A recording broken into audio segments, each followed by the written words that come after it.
জানেন পায়ে কালো কার বা কালো সুতো পরলে কি মারাত্মক উপকার মেলে? প্রচুর অভিনেত্রীদের পায়ে কালো কার পরতে দেখা যায়, কিন্তু কেন? এর রহস্যটা কি জানেন? কাদের পায়ে কালো সুতো বা কার পরলে ফেরে সৌভাগ্য, আর কাদেরই বা কালো কার পায়ে পরা একদম উচিত নয়। শুধুই প্রচলিত রীতি অনুযায়ী নয়, পায়ে কালো কার পরার দারুণ বৈজ্ঞানিক যুক্তিও রয়েছে। অনেকেই আবার এই ভুল করেন, কিন্তু জানেন কালো কার কোন পায়ে পরা উচিত, কোন দিন পরা উচিত? 90% মানুষই ভুলভাবে কালো কার পরে এর সুফল পান না। জানুন বিস্তারিত। অনেকে ফ্যাশনের অঙ্গ হিসাবে, আবার অনেকেই অন্যের কুনজর এড়াতে হাতে বা পায়ে কালো সুতো পরেন। অধিকাংশের বিশ্বাস কালো সুতো পরলে চারপাশের অশুভ দৃষ্টি এবং অশুভ শক্তি থেকে রক্ষা পাওয়া যায়। তবে জ্যোতিষশাস্ত্র অনুযায়ী কালো সুতো পরা প্রতিটি ব্যক্তির জন্য শুভ নয়। ফ্যাশনের অঙ্গ মনে করে না জেনে কালো সুতো পরলে এর পরিণতি খারাপ হতে পারে। জ্যোতিষশাস্ত্র মতে এমন কিছু রাশির ব্যক্তিরা রয়েছেন যাদের ভুলেও কালো সুতো বা কার পরা উচিত নয়, তাহলে তাদের জীবনে চরম বিপত্তি নেমে আসতে পারে। আর্থিক দুর্দশা এবং দারিদ্রতায় জর্জরিত হতে পারে জীবন। আজকের এই ভিডিওতে জেনে নিন কালো সুতো পরিধান সংক্রান্ত শাস্ত্রের সকল বিধি নিয়ম। আসুন আগে জেনে নিন কোন কোন রাশির জাতক জাতিকাদের কালো সুতো পরা উচিত নয়। 1. বৃশ্চিক রাশি। 2.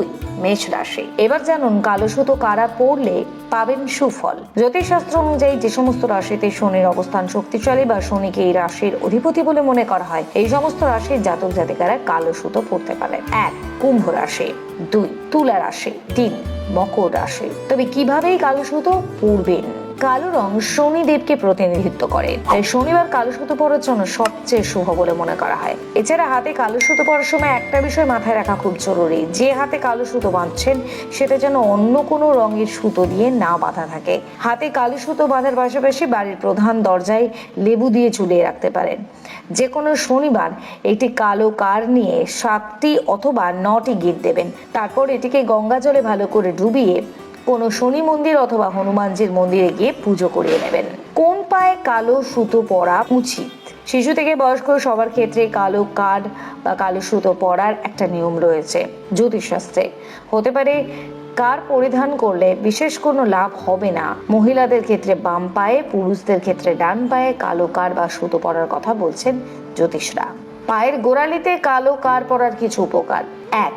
কালো হলো শনির প্রিয় রং, তাই পায়ে কালো সুতো যারা বেঁধে রাখেন তাদের উপর তুষ্ট হন শনিদেব। শাস্ত্র বলছে শরীরের এক একটা অঙ্গে এক একজন দেবতার বাস। পায়ে বাস করেন শনিদেব। পায়ে কালো সুতো বেঁধে রাখলে সেই কারণে নেগেটিভ এনার্জি দূরে থাকে। 2.